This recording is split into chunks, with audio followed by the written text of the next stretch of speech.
میں آپ کو نٹ شیل میں بتا دیتا ہوں کہ ہمارا ایز اے مسلم کیا عقیدہ ہونا چاہیے انبیاء کرام علیہ السلام کے بارے میں۔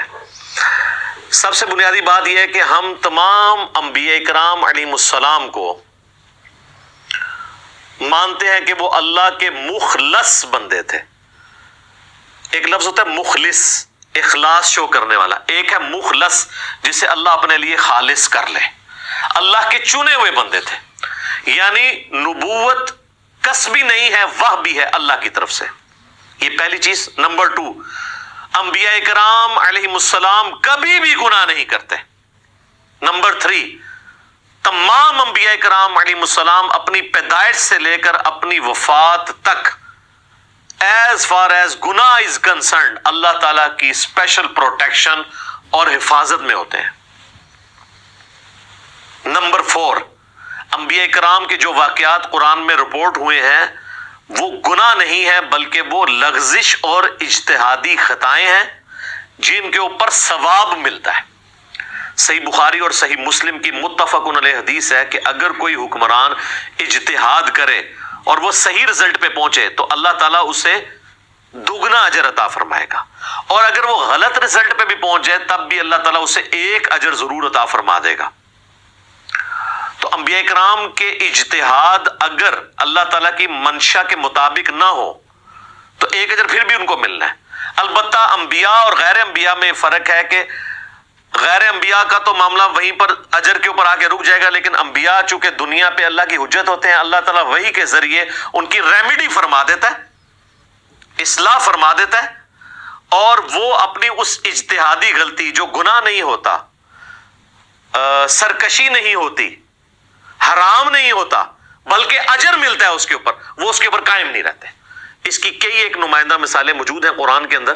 ٹاپ آف دا لسٹ اپنے محبوب صلی اللہ علیہ وآلہ وسلم کے حوالے سے سورۃ الانفال کی آیت نمبر 67 آنورڈ اگر آپ پڑھ کے دیکھیں تو اس میں غزوہ بدر کے جو قیدی نبی صلی اللہ علیہ وآلہ وسلم نے چھوڑ دیے تھے، اس کے حوالے سے اللہ تعالیٰ نے ذکر کیا ہے، ما کان لنبی ان یکون لہ اسرا، کسی نبی کے لیے شایان شان نہیں ہے کہ وہ قیدی بنا کے رکھے کافروں کو۔ مراد یہ کہ یہ جو باغی ہیں، نبی کے دشمن ہیں، اللہ کے دشمن، ان کو قتل کرنا چاہیے، ان کو فدیہ لے کے چھوڑنا نہیں چاہیے۔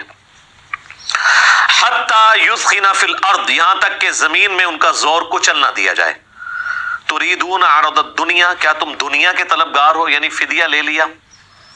واللہ یرید الآخرہ، جبکہ اللہ تعالیٰ تو آخرت کا چاہنے والا ہے، آخرت کی طرف تمہاری رہنمائی کرتا ہے۔ واللہ عزیز حکیم، اللہ تعالیٰ غالب ہے، حکمت والا ہے۔ غالب اتنا ہے کہ آنے واحد میں سب کو ابو بکر، عمر، عثمان و علی بنا دے رضی اللہ عنہم اجمعین وعلیہم السلام اجمعین، لیکن حکمت یہ ہے کہ اللہ تعالیٰ چاہتا ہے کہ انسان خود اسے چوز کرے، اور انبیاء کے ذریعے اللہ تعالیٰ نے ہدایت کا سلسلہ شروع کیا۔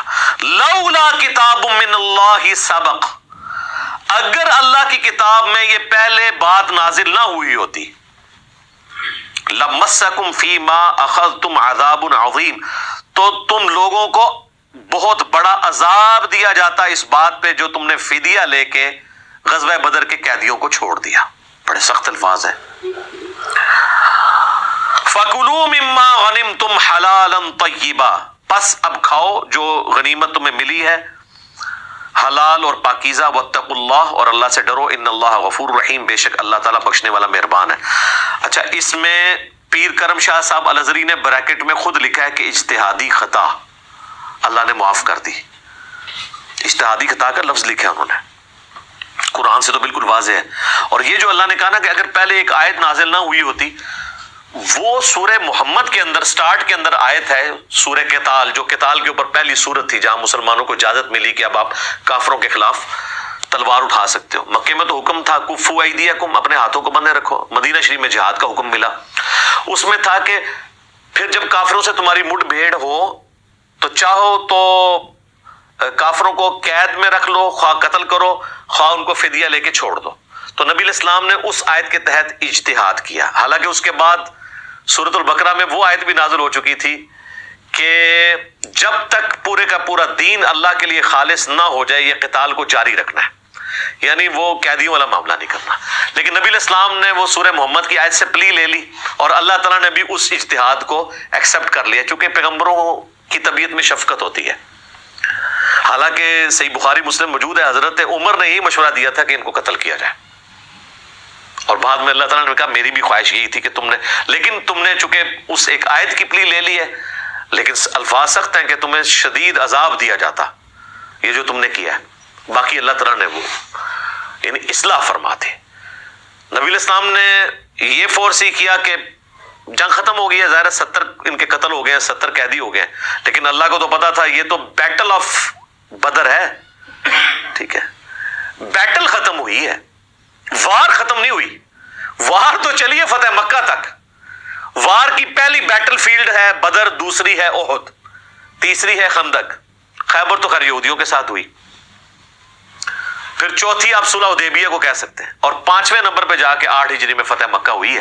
بیٹل فیلڈز چلتی رہی ہیں مختلف، لیکن وار جو ہے وہ کبھی رکی نہیں ہے، وہ وار مسلسل تھی. بیچ میں ایک وقفہ آیا، نئی بیٹل فیلڈ آ گئی. تو اس کانٹیکسٹ میں یہ آیت اس بات کا ثبوت ہے کہ اگر انبیاء کرام کہیں اجتہاد ایسا کرتے ہیں جو اللہ کو پسند نہیں ہوتا تو اللہ تعالیٰ اصلاح فرما دیتا ہے.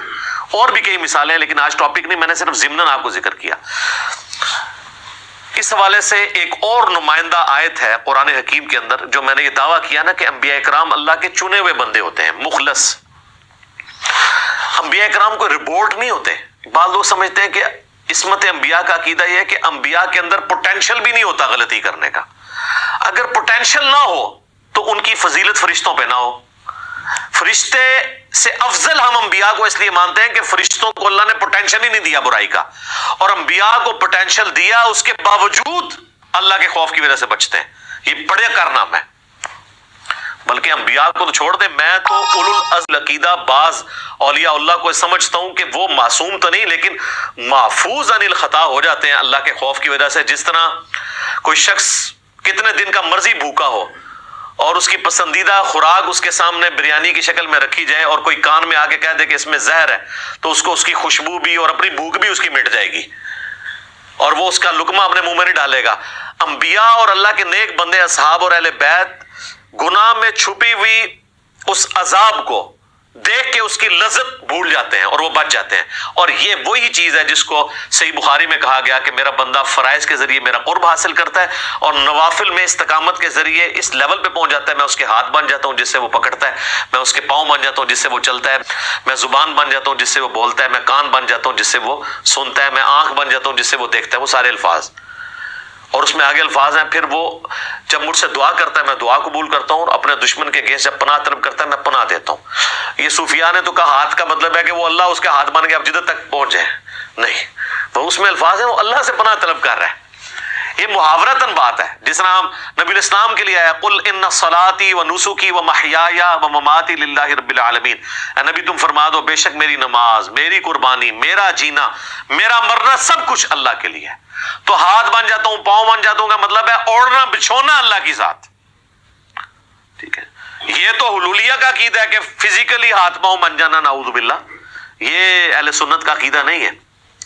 تو ہم تو صحیح العقیدہ لوگوں کے لیے بھی عقیدہ رکھتے ہیں چاہے کہ انبیاء تو بہت بلند مرتبے کے، تو یہ مخلص بندے ہوتے ہیں، خاص چنے ہوئے بندے.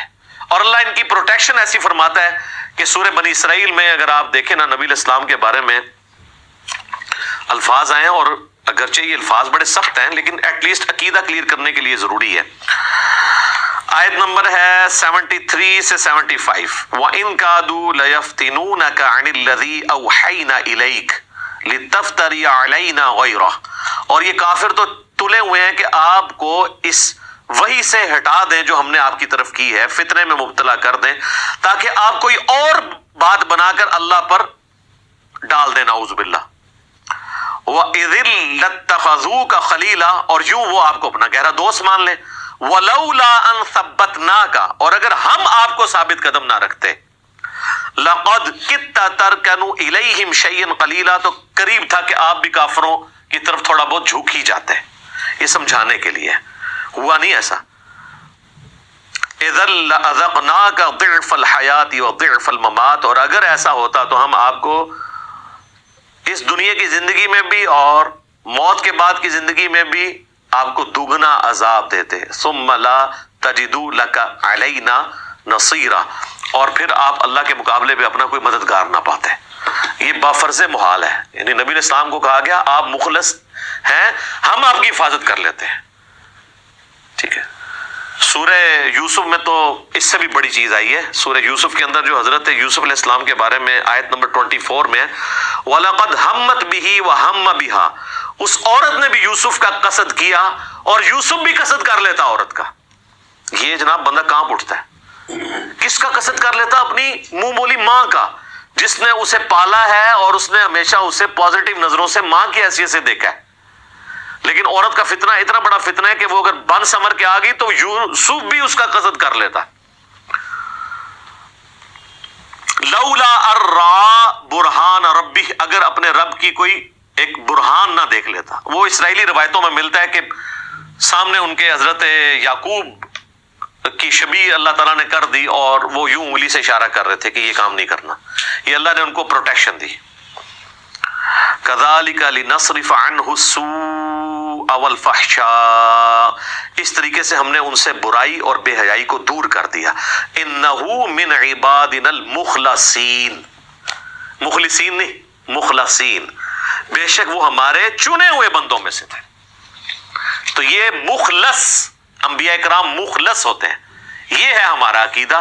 اب میرے بارے میں یہ کہنا کہ جناب وہ تو انبیاء کے عقیدے کو مشکوک مان رہا ہے. جیلم کے اندر بیٹھا ہوا ایک بازاری آدمی جو ہے وہ تو حضرت رسول اللہ صلی اللہ علیہ وسلم سے صحب اور خطا کے امکان کا جو ہے اس کو بار بار اجاگر کرنے کی کوشش کرتا ہے.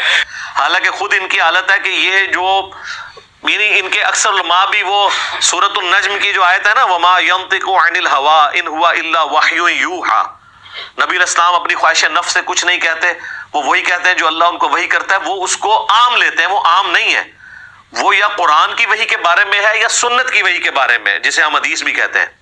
باقی جو عام زندگی میں آپ علیہ السلام اجتہاد کرتے تھے، جس کی ریمیڈی کئی دفعہ اللہ تعالیٰ نے خود فرمائی ہے، جس طرح کہ یہ غزوہ بدر کے قیدیوں کے بارے میں، تو وہ اگر اللہ کی وحی سے آپ نے کیا تھا تو اللہ نے آپ کو کیوں کہا کہ آپ کو عذاب دیا جاتا اگر پہلے نہ وہ آیت نازل ہوئی ہوتی؟ وہ حضور نے خود اجتہاد کیا تھا. تو یہ جو ہے نا وما ينطق عن الهوى ان هو الا وحی یوحى، یہ صرف وحی مطلوب یا غیر مطلوب کے لیے ہے، قرآن و سنت کے لیے، عام حالت کے لیے نہیں ہے. تو کہتے ہیں جی مشکوک بنا رہا ہے. مشکوک تو آپ لوگوں نے بنایا ہوا ہے. ٹھیک ہے نا جی. اوورآل آپ کے جو ریپیوٹ ہے اس معاشرے کے اندر وہ آپ دیکھ لیں کہ وہ کہتے ہیں جی وہ سارے لوگ جناب خلاف ہو گئے. تو سارے لوگ تو میرے بھائی اہل حدیث کو گستاخ رسول بھی کہتے ہیں. تو آپ مان لیں کہ اہل حدیث گستاخ رسول ہیں. اور جی علی بھائی کی باتیں ٹھیک ہے لیکن یہ تو شیعوں والی باتیں ہیں. تو سر وہ بریلوی بھی صحیح کہتے ہیں کہ علی بھائی کا جو یہ رفع دین کا طریقہ بتانا اور توحید کی باتیں تو ٹھیک ہے قرآن و سنت سے، لیکن یہ تو وہابیوں والی باتیں ہیں، نجدیوں والی، وہ تو شیطان کے سینگ ہیں. تو ہم ان کو بھی یہ کہتے ہیں کہ یہ چھوڑو، کتاب و سنت میں لکھا ہوا ہے. آپ کو بھی کہتے ہیں کہ جمل صفین نہروان بخاری مسلم میں لکھی ہے، تو آپ بھی اس کو مان لیں. آپ لوگ ہی ہمیں بتایا کرتے تھے کہ جی صحیح بخاری میں وہ حدیث ہے 2311 کے جب شیطان نے انسانی شکل میں آ کے حضرت ابو ہریرہ کو آیت الکرسی کا وظیفہ سکھایا تو نبی علیہ السلام فرمایا 3 دن سے جو آ رہا تھا یہ انسانی شکل میں شیطان تھا، یہ ہے تو جھوٹا لیکن اس نے بات سچی کی ہے کہ جو بستر پہ جاتے وقت آیت الکرسی پڑھ لے تو صبح تک اللہ تعالیٰ کی طرف سے ایک فرشتہ حفاظت میں مامور ہو جاتا ہے. تو شیطان سے بھی کہتے تھے جی یہ بات لے لیں آپ، سچی بات ہو، انجینئر صاحب سے نہ لیں، ایسے جو نال ایڈ کر لو جی کسی مدرسے سے پڑھ کے آئے. سر آپ کو اگر گورا بھی آ کے کہے نا کہ سورہ البقرہ کی آیت نمبر 279 میں لکھا ہے کہ سود کھانے والے کے خلاف اللہ اور اس کے رسول کا اعلان جنگ ہے، آپ یہ کہیں گے اس کو کیا کہ چونکہ تو گورا ہے پہلے مسلمان ہو پھر ڈگری لے کے آپ پھر ہم اس آیت کو مانیں گے، اس وقت تک میں نے یہ آیت ہی سسپینڈ کر دی ہے، میں نے یہ آیت ماننی نہیں ہے، تو یہ آپ کہیں گے؟ آپ نے ریفرنس کو فالو کرنا ہے، کتابوں کو مانے، بابوں کو نہیں. مرنے سے پہلے ہے مسلمان کر لے اس پہ غور، کتابوں کا خدا اور ہے، بابوں کا خدا اور.